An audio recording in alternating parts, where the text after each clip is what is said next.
Hello, we are live, and I want to make sure that as people join me, that you leave me a comment in the comment section that you can hear me and that you're here, or that you can hear me and you can see me and you're here. And also remember that this recording will be posted to YouTube. So if you miss it today, you can watch it another time. And you can leave comments on my YouTube channel, and you can also leave comments here on my Facebook page. And if you want a private comment, you can send it through Facebook if you want to, or you can send it, like I said, you can leave it on YouTube, you can leave it on the Facebook page, or you can send me a private comment. I'm okay with any of those options. Let's see here. Today's topic is, if I can find it here, why am I so negative in my neurodivergent relationship? Gosh, there's a lot in that. And I want to make sure that I wait a couple minutes until people are aware that the Facebook Live is going, that Dr. Kathy's Office Hours has started, so they can join me and ask questions. And if you have questions, you are able to post them in the comment section for me. I keep looking over. That's where the comment section is for me. I keep looking over there to see if anybody's posted anything, because I want to make sure I answer your questions while I'm recording here. But if you happen to hop on and watch this video after I've finished it, you're welcome to leave a comment also on the page. Don't worry, if you didn't join live, you can still leave a question for me. Okay, so far, I don't have anybody making any comments. Let me go back and look and see how many people we've got here. We've got a few people that joined me. Okay, let's go ahead and get started. And by the way, those of you who are lurking, can you hear me? Anybody, can you make a comment in the comment section that yes, you can hear me and the recording is working? Because Facebook is telling me it's working, so I'm hoping it is. Okay. So we're going to talk about why we wind up feeling so negative in these relationships, and rightly so, with all the anger, criticism, hostility, yet there are ways to build resilience through all of that. By the way, oh, hi Nancy, I'm glad you're there. Yes, good, thanks James, you can hear me. It's so interesting. There's so many levels as to why we end up being negative, or why our partner is negative. Okay, human beings are we're brilliant as animals go. We can really pick up all kinds of cues of things that are going on, but it doesn't mean we're necessarily accurate in interpreting those cues. We're picking them up, we're having reactions to it. So the first thing I want to talk about is that negativity is part of our survival, okay? Our survival skills. Whoops, I lost everybody. There we go. We're wired to notice what's wrong, because if, as animals on the planet, if we don't noticing when something doesn't feel right, you might be attacked. You could be eaten, right? It's important to pay attention to those alarm bells, but they're not always about the fact that it's a life and death situation, but the alarm bells are telling us that, right? That's got to be careful. So why we're negative more in neurodivergent relationships? Because there's more alarm bells going off on both sides, neurodiverse and neurotypical. Because these are such different ways of processing information that we respond to the way the person is thinking. And then they show us how they're thinking by what they say or their nonverbal cues. So, for example, I heard somebody on the spectrum saying to his neurotypical wife, well, I need this information from you because this is just the way I think. And she says, I'm tired of giving you that information because, hi Amy, because because you make me feel like I'm obligated to do it and I won't do it anymore. Well, he says, but that's the only way I can do it. He's telling her how he thinks, she's telling him how she thinks, and they're not matching. She's taking it as an affront that he doesn't listen to what she tells him, and he's all upset because she doesn't understand that unless she tells him this information in his way, it feels like he didn't get it at all. There's all these, I hope that makes sort of sense. There's all these underlying things. So I'm going to come back to this topic, the conversation of this topic in a moment. But first I want to make sure you know where all the resources are so that you can come to some of these events that are happening, because the purpose of this always in my monthly Facebook Live is to let you know the events that are coming up that you can sign up for. But I also want you to see how they play into the negativity in the relationship. So the first event, by the way, so these events are either hosted on Meetup or the Premium Forum or both. And these are private groups that you have to join. So these events are not open to the public. There are a couple of things that are open to the public, though, and I will tell you about those as well. So the first one is a video conference that's private on Meetup and the Premium Forum. And you can learn more about these groups just by going to one of the links I've posted at the top of this Facebook Live. How do I deal with all the criticism? That's Wednesday, March 5th at 9 a.m. This is for the Premium Forum and the Meetup group. And it's, it's how do I deal with all the criticism? What's important to understand is that it's not as much criticism as you think. It's because of these different operating systems that it feels like criticism when this person keeps asking you questions that you don't need to answer to help them understand what you're talking about, but they keep asking them anyway. It feels critical. Or you do get angry and you just say, why are you always doing that? And then the other person feels criticized. So first of all, you're going to get more criticism and negativity than the average relationship. Secondly, how do you deal with it? It's not real. Years ago, one of my clients says, he was neurodiverse, he says, how can I tell the difference between my wife's just talking to me and then when it's not a criticism from when it really is a criticism? How do I tell the difference? And I said, oh, that's easy. You never assume it's a criticism. I want you to think about that. You assume that your wife or your husband is just trying to communicate, is just trying to get to the bottom of things. If you assume it's a criticism of you, if you take it personally, then you won't hear what they're saying. You've got to get past your bias about the way they talk about things. Maybe they raise their voice or they're impatient. If you take that as a criticism, which it kind of is, but if you stay at that superficial level and just want to deal with the tone of voice, you miss the message from the person. So I said, just assume it's never a criticism. Then the next event is how can I see past all the anger? Wednesday, March 12th, 9 a.m. And in a way that's very similar, isn't it? How do I see past all the anger? Your anger or their anger. It is hard to deal with people when they're angry, and there's quite a bit of research that we can't think straight anyway when we're angry. If that makes sense to you. We can't, we're not very good at being reasonable if we're upset or the other person's upset. So we have to find a way to de-escalate. So we'll be talking about how to de-escalate, but it means you have to de-escalate yourself first so you can be there for the other person. Because if you say things like, calm down, just calm down, that doesn't work. Even the cops know that. Cops don't say calm down. They say, stand over there, sir. I'll talk to you in just a moment. They're very matter-of-fact about it when it's escalating, rather than yelling at people.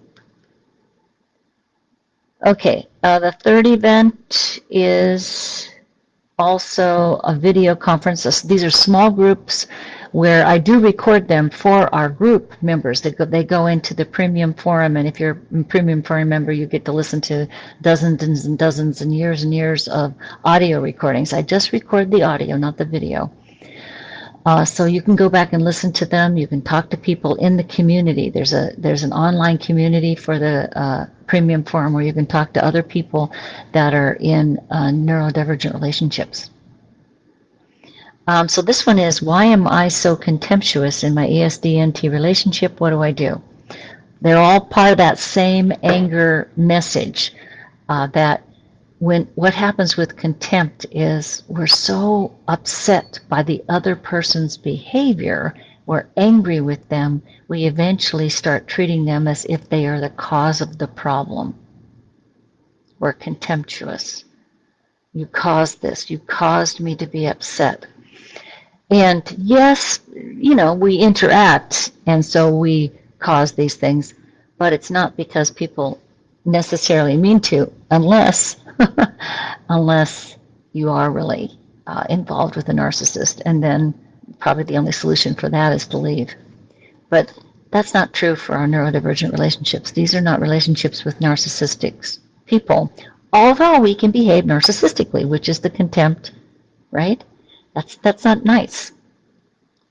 Okay, then I'll get back to this subject in just a minute, and if you have a question, please post it in the comment section so I can answer it for you. Let me just check and see here. We've got, okay. Oh, good. Oh, good. We've got quite a few people here today. Good. One of the nice things that people really love is the video call with Julie, our ambassador. And, the title of the video call is always the same. It's going over the edge in your neurodivergent relationships. It feels like that. This is a free video call for people in the Premium Forum and the Meetup group who are neurotypical. All right.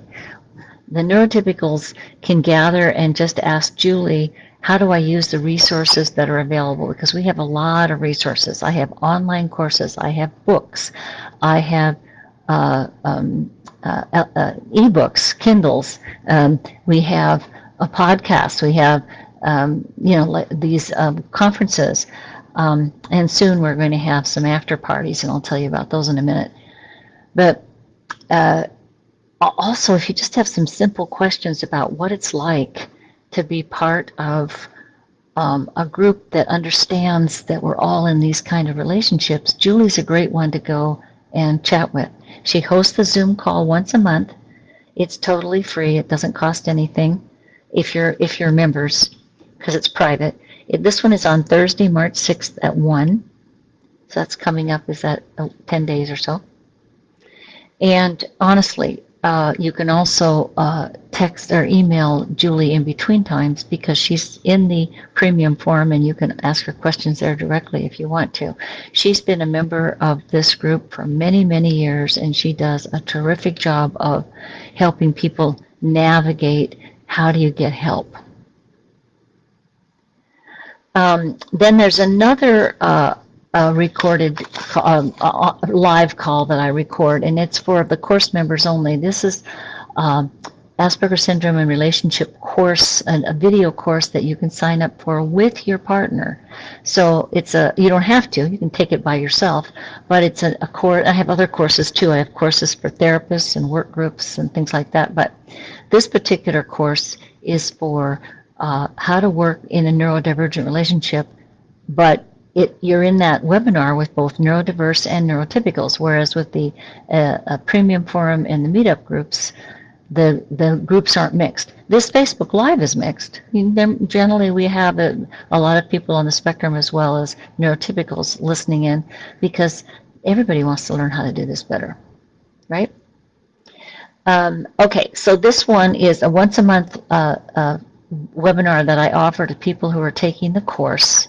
You can find out about the course by going to one of the links. And this topic is, why is there so much anger in my neurodivergent relationship? So this is a chance to talk with both neurodiverse and neurotypical people about this anger that keeps erupting and what it's about, and how to fix it. I mean, we'll talk about solutions too. We will today as well.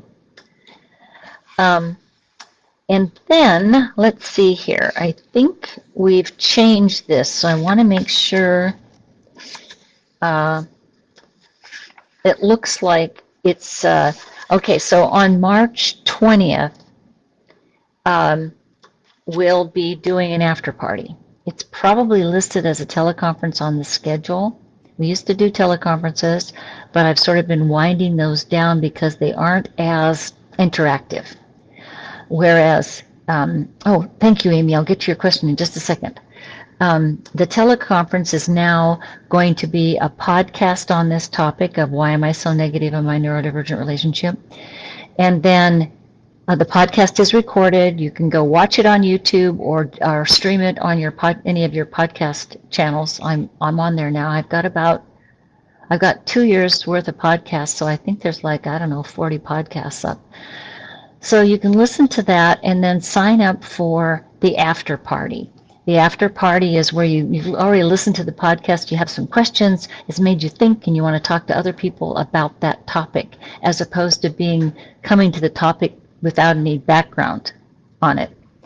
And the after parties I call them after parties. I know it sounds kind of like, why would she say that when it's something like the topic is, why am I so negative? But I think it's worth celebrating that you're taking a look at this, that you're looking at what can I change. That's worth celebrating, right? And it's worth celebrating that you found other people who get it, who live the neurodivergent life. So I like calling them after parties. So, but you'll get a chance to sign up and then go listen to the podcast, or you listen to the podcast already, then come in and sign up for the after party event. And that'll be on March 19th, 4 o'clock. No, March 20th, 1 o'clock. Thursday, March 20th. Okay, then let's see here. March 25th is, it looks like I didn't get that down there, but I bet that is, oh yeah, March 25th would be our next Facebook Live. And I don't have the information on that on this handout, but all you have to do is look it up on the schedule. Okay, so Amy, she says, thank you for this. The problems I have with communication are huge with my ex-husband, late diagnosed with autism less than 2 years ago. We co-parent a 15, almost 16-year-old. The neurodiverse is often telling me that I am not responding in an appropriate way, or how could I not show any empathy, or why are you not responding, i.e. to 30 text messages from him where I need to take a break from it. He blames me for this problems. It's constantly my fault that he can't work, because he got so derailed from how I replied.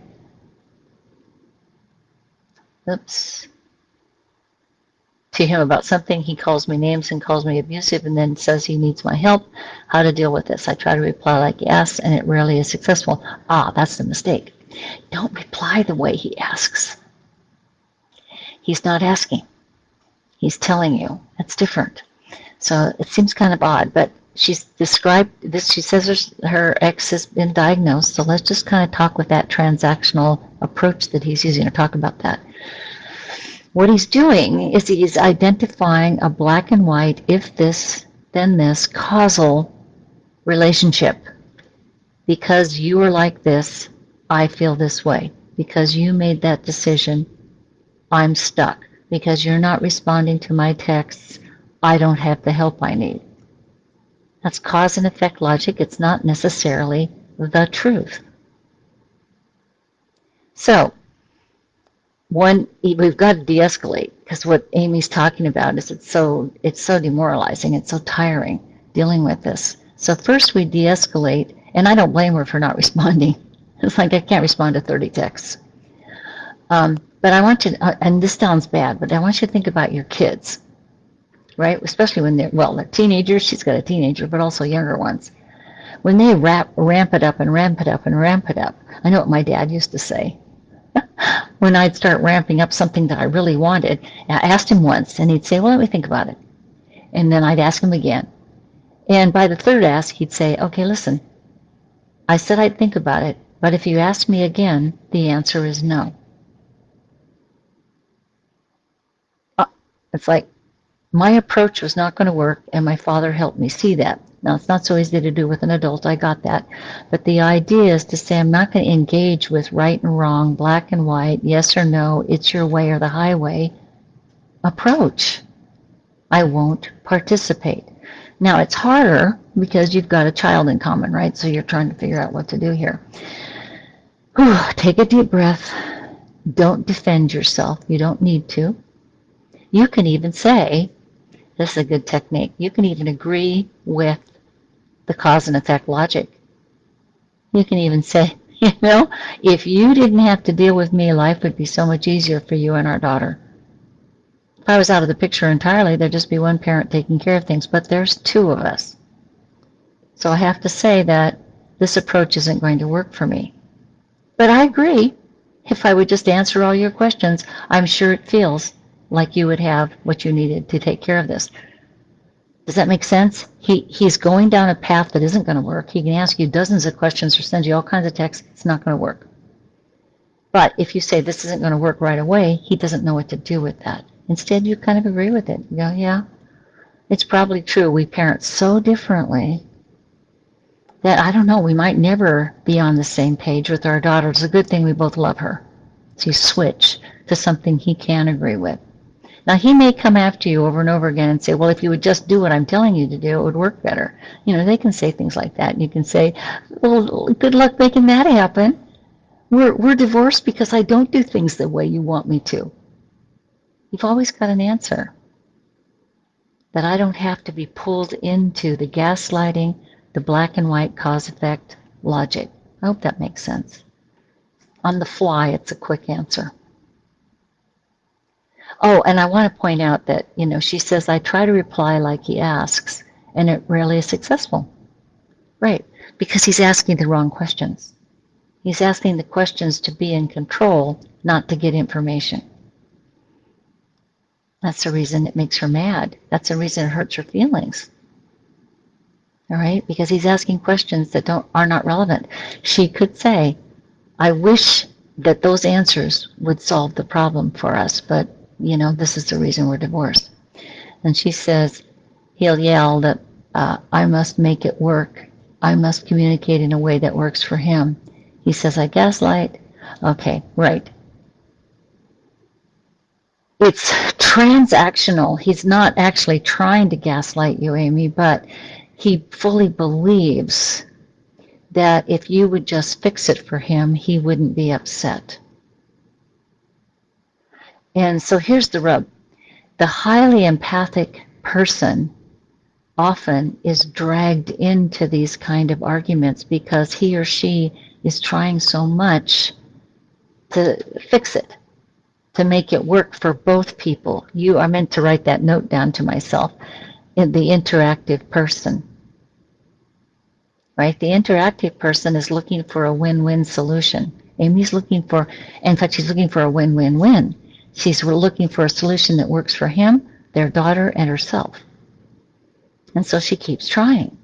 But if you're working with a transactional person, especially somebody who's just into win-lose, not everybody who's transactional, they can back off and recognize that it's not going to work to do win-lose. But if someone's angry with you, they're trying to win, then I would just let them. I'd say, you're right. I'm a terrible communicator. I guess you're just going to have to find another way to understand. I just wouldn't go there because there's no point. You're just going to feel awful. In fact, I think that's what the question submitted online was about too. He blames me. I'm responsible for his depression.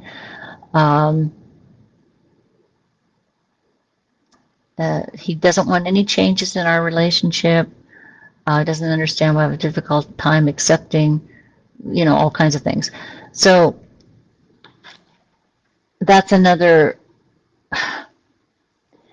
When you're separated, a lot of times the less capable person will get into trying to control you by either not talking to you at all or peppering you with controlling questions. And yet you're supposed to somehow accept all of that, and you really don't have to. I hope this makes sense. Does anybody else have some comments there? I didn't see anybody else popping anything in the screen. Let me look up here. Did I miss somebody? No. Okay. So one of the things that one of the reasons I started the after parties, and that'll be in next month in March, is because we keep looking for answers. We want to read something, we want to listen to a podcast, but it's really, you're going to get the answers by talking to others who live with this, because these are complex relationships. Neurodivergent relationships are extremely complicated. So it's not that there's going to be one answer that's going to work, right? Does that make sense to you? There's just these dynamics keep colliding. And so like Amy's talking about, this typical collision is he texts her, he asks a question, she tries to answer. You've got to size up, what are these questions? Are these questions designed to reduce his anxiety, to control me, to get us both on the same page? Where's he going with this? Right? You got to get to what it's about before you can answer the question. And I think it's helpful for us to come together and talk about it, to share our perceptions about how we would handle it. And hi Ollie, she says, if you separate and live in the same house, it seems there's a lot of confusion around if the separation is real or not. Does this need to be brought up multiple times, or just when you actually move out of the house? So, yeah, I think it's terribly confusing when you still live in the same household, but you're calling it separated.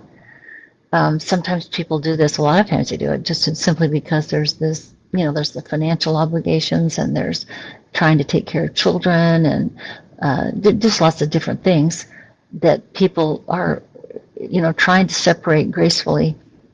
But as long as you're living in the same house, you're going to go in the refrigerator and drink the last bit of the orange juice, or eat that leftover piece of chicken, and the person didn't know that you were saving it for something. It's not always that small. I don't mean that, but it's not easy.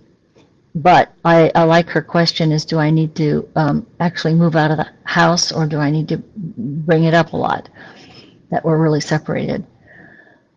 I think you bring it up a lot, but politely. See, I think you say, oh, I have some new rules since we're technically separated. I know we're still living in the same house, but I have some rules, which is that I only want to talk with you about things that have to do with our children, or whatever it is. But it's hard. It's hard to do it.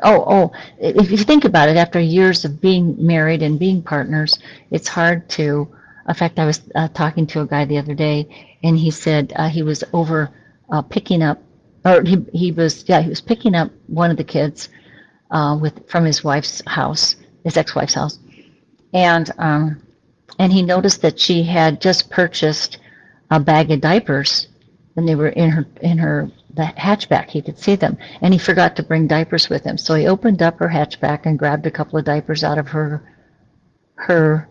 supplies, and she was annoyed. And she says, I bought those. And he goes, well, it's just a diaper. But it was psychologically crossing a boundary, right? Psychologically saying your stuff is my stuff and my stuff is your stuff, which couples do who live together and get along. But if you're divorced, it's like, could you ask me first? She would have gladly handed him a diaper because he forgot one, but it wasn't the same as we're still partners, because we're not. So I think it's hard when you're living together to keep those boundaries clear, right? It's a lot easier if you just move out, if that's what you want to do. Now, sometimes, I get this kind of question is like, if you're separate and live in the same house, how come it's not understood that we're separated? And that's because you might be confused about it too. Right? It's important to acknowledge that. Maybe I didn't move out because I wish we didn't have to. You may be ready to separate, but I wish I didn't have to. Or you're worried that your children will be hurt, right? It's important to look at yourself instead of always analyzing the other person. Always what's wrong with them? Why can't they do something? Maybe I'm sending mixed messages. Sometimes that's hard to look at, right? See anybody else miss anything? No. Okay. Um, oh.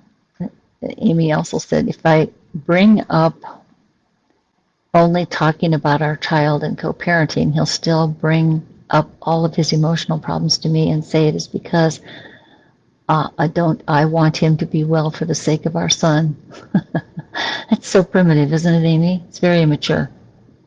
It's like, because I have all these problems, you should try to, cover for me. In fact, I had a therapist tell me that. He's on the spectrum. The a social worker, I think, is his background. But anyway, he's on the autism spectrum. He admits it. And he does couples work. And he says, I always tell the neurotypical that because they have empathy, they have to do more of the work.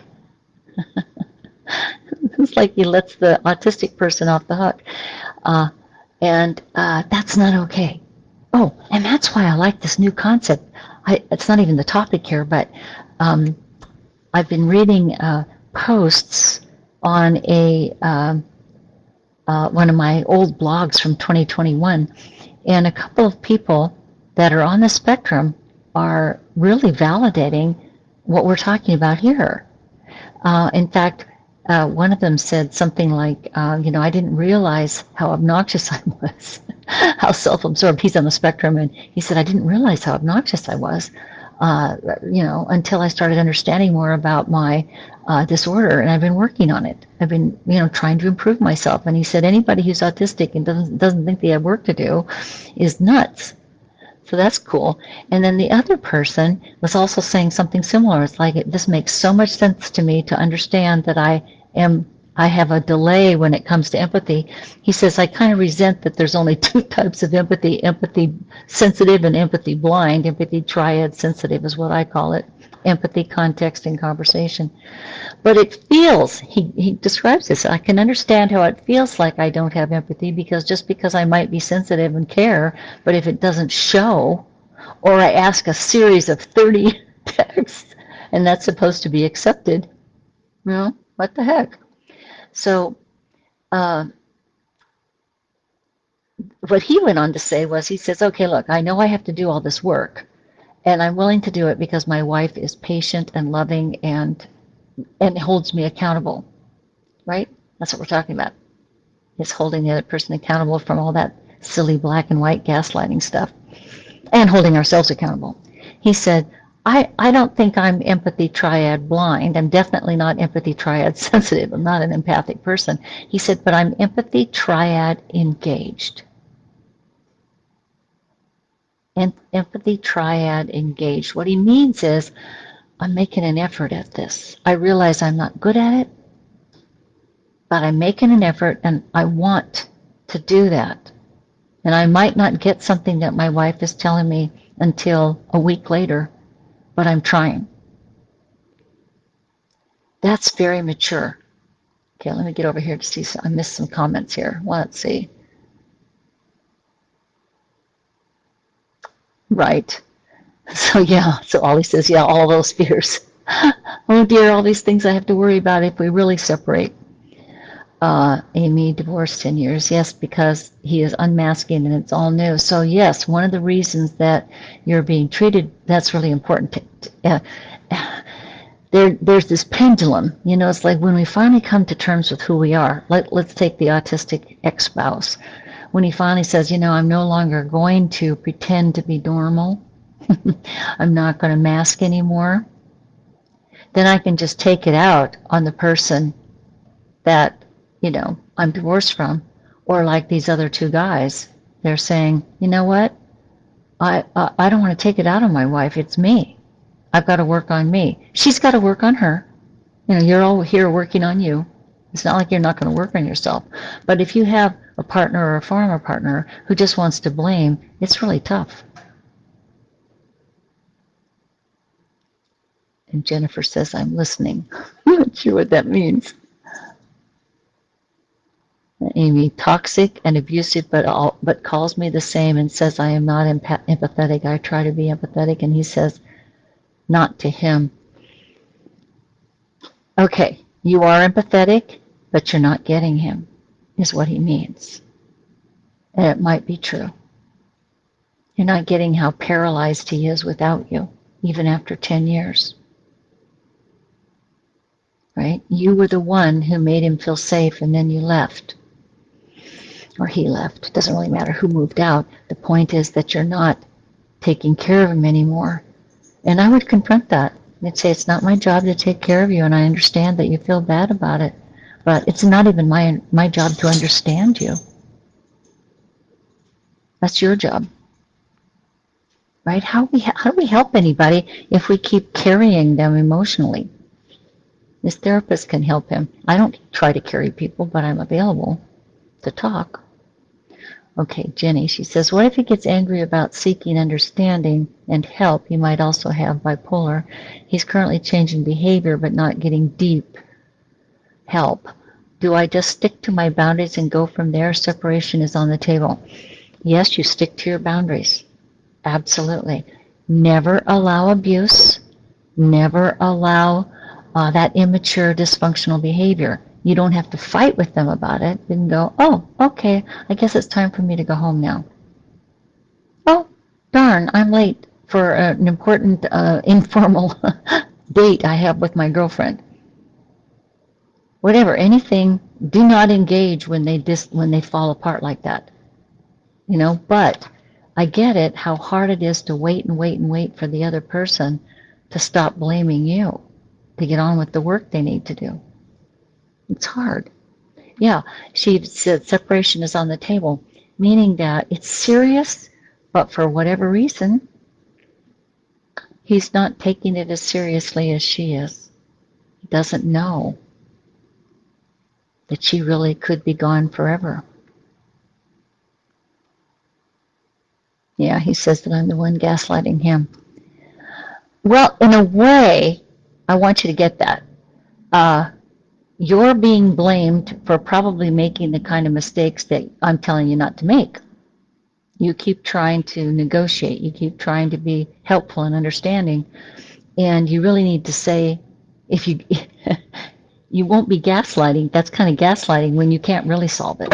If you say, I wish I could solve this for you, but you're always going to not like this about me. It's one of the reasons that we're separated. It's one of the reasons we're having these problems is because I can't fix something that you don't like about me that's just who I am. And it's, some people can be so persistent in this notion that you should change something so I feel better. But I want you to think about that. If we're expecting the other person to change something so that you feel better, well, there's a whole bunch of things in the world that aren't going to get any better because you're waiting. Jennifer says, I just spent 2 full days of intense financial interrogation looking for ways to control me financially. I'm not letting it bother me, but it drives him even more mad. Okay, let me try another approach here, Jen, because what if he's on the wrong track? He's asking a bunch of questions that make no sense, but he gets anxious about money. He gets anxious about not knowing how you spend money, even though you're not a loser. You probably manage the family budget just fine, or your own finances, or you've got a job. It doesn't really matter. It's that especially people on the spectrum can get real locked into numbers, the dollars and cents. And so they just keep asking you questions. You do your best to answer, and they don't get the answer they want, because what they want is to feel like it's all okay. So they're asking about how much here's an example that happened a couple weeks ago. One of my autistic husbands wanted to give his wife a gift, and so he gave her a day at the spa. And so she took it. And it was up to her to schedule it and decide what she wanted at the spa, but she took the day at the spa. And he watched the children. And then when she came home and she was just so relaxed and refreshed, he said, how much did that cost? And she answered See, she should have said, oh, it's a gift, it doesn't matter. But she answered him, and he said, wow, that was a lot of money. He didn't start with, you look radiant, sweetie. You look like you had the best day you've had in a long time. I'm so happy you're feeling better. He didn't do any of that. He wanted to know how much it cost, and then he told her it was a lot of money. Now, that's just a transactional way of talking, right? He's just commenting on the dollars and cents. He forgets that's not the number one thing on the list. Between sweethearts, right? You don't ask how much it cost. And if he couldn't afford a day at the spa, why did he offer it? Right? He's a multimillionaire, by the way, so he could afford a day at the spa. It's not about how much it costs. It's that his mind is focused on that as the only thing he knows how to ask about. So I have young people on the spectrum who'll say to me, I'm always nervous when I go to a party because I don't know what I'm going to talk about. So I memorize 5 things to bring up, to talk about. And if I run out of those 5 things, then I just go sit in the corner. They think that's what a conversation is. So empathy triad blind means they don't hook up their sense about what's going on with the appropriate contextual clues, empathy, context, and conversation. They're not, the conversation part is to weave all the context and the emotions together, and they're terrible at that. This person, this is a young woman who's on the spectrum, she said, I come up with 5 things to talk about, and I hope I don't run out of all of them. And that's not a conversation at a party, is it? Conversation at a party is about, connecting, having fun. Nancy says, I'm accused of being negative, hard to talk about several things. Usually when I criticize something, I feel very bad, guilty. Yes, you're not being negative. You're just bringing up something. You're just talking about something that you want to take care of. What neurotypicals will frequently do is say something like, I'd like to talk to you about something, and we have kind of a serious look on our face because it's a problem. I'd kind of like to talk about something. Well, the autistic person picks up that you're upset, and they're going, oh, it's all about me. I've done something wrong again. And no matter how soft you are, they're still going to go there. You could say, I know, don't worry, it's not any big deal. I just really wanted to talk and figure it out. They still are going to feel blamed. So basically, I would agree with that. You'd say, well, I'm not really always negative. I get that it appears that way because when I want to talk to you about something, it's usually a problem. That's true. But I don't know how to get to the bottom of it. I don't bring it up. Do you want to just forget these things and not really get close and fix them? Whatever. You just keep turning it around to, I'm not a negative person. Amy, she says, he will never stop blaming me. How do I get him to stop that? Well, again, we're not going to get him to stop that, are we? It's really going to be, oh, Lucy, hi, Lucy. It's not about being able to get the other person to stop it. It's about getting you to stay out of it. I've answered that question 10 times, just not going to do it anymore. Apparently, I don't know how to answer it. Let's call the banker. Let's take our budget into the bank and see if they can help you with it, because I just can't do it. Well, no, I want to see what Lucy, thank you. Feeling validated regarding finances. I hope so. Thank you for the comment on. Right? Amy says, after all these years, I don't expect him to change. I know. When somebody really is, if your former partner, first of all, you're divorced. So when you're divorced, the other person often doesn't have a lot of incentive to work anything out with you, right? The transaction's complete, we're done. And yet they keep trying to blame you. So they're not accepting that the transaction is done, but you could say that. We're divorced.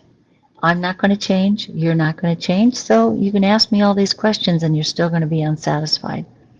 It's not, we hate that. We hate that it isn't fixed because we are neurotypicals especially, but human beings, we keep trying to fix the problem, and we're usually using methods that don't work. So James says, why am I so negative? When I keep trying for decades to work through a point and it seems to get ignored, I'm still working on issues I tried to bring up as really important to me 17 years ago, and we are still struggling with it. I guess that's just what perpetual problems are, and maybe my mistake for hoping for that long that she will change, letting my well-being be dependent on her change. Yes. So I'm always saying there's kind of three types of problems. There are problems that are easy to fix. And you just say, hey, could you stop at the grocery store and pick up some bread? I'm going to make French toast tomorrow. And it's easy. Or there's problems that are going to take a little bit more work than that, but you sit down and within 5-15 minutes, you figured something out. Then there's those problems that I put over into this category over here of the unsolvables, because you haven't been able to solve them yet. Maybe 17 years, like poor James. So it doesn't mean they're totally unsolvable. It just means you haven't opened up your consciousness, or technology hasn't emerged yet, or you don't have the finances, or whatever it is. There's a bunch of things, and the problem, it hasn't been solved, and we keep coming back. But kind of a secret here is what James said.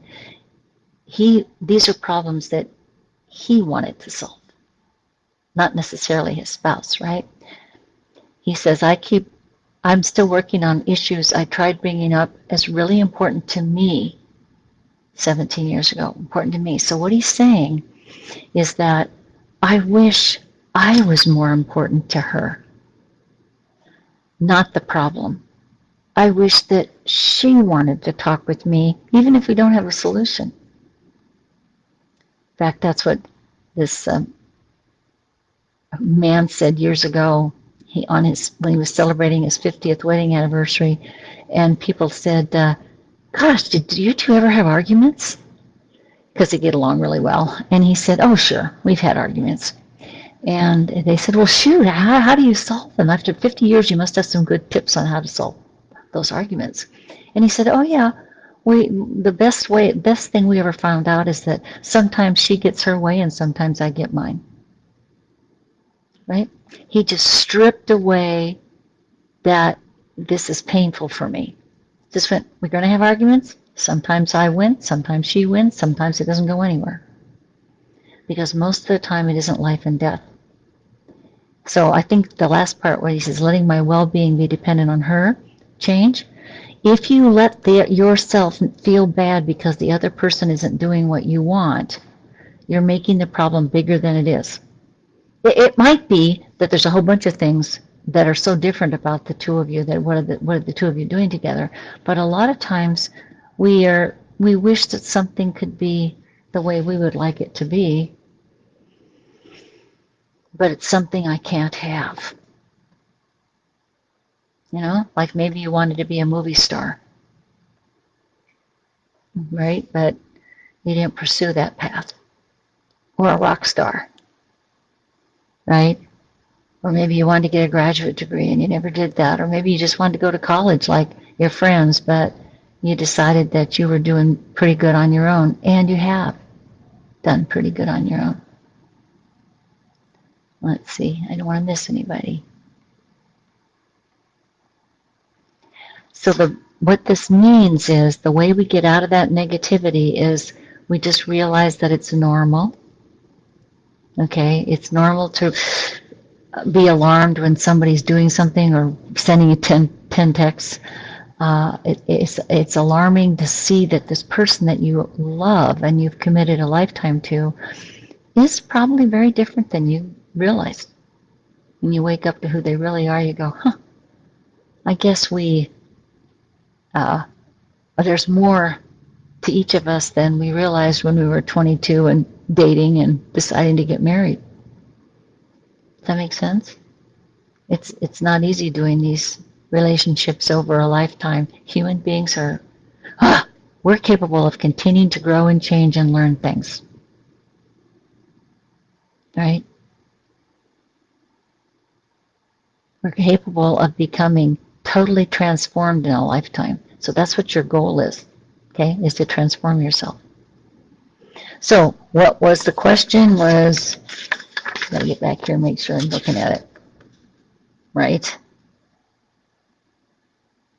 Right. Why am I so negative in my neurodivergent relationship? Two reasons.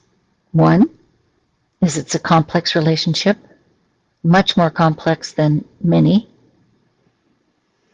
And number two, you're not that negative.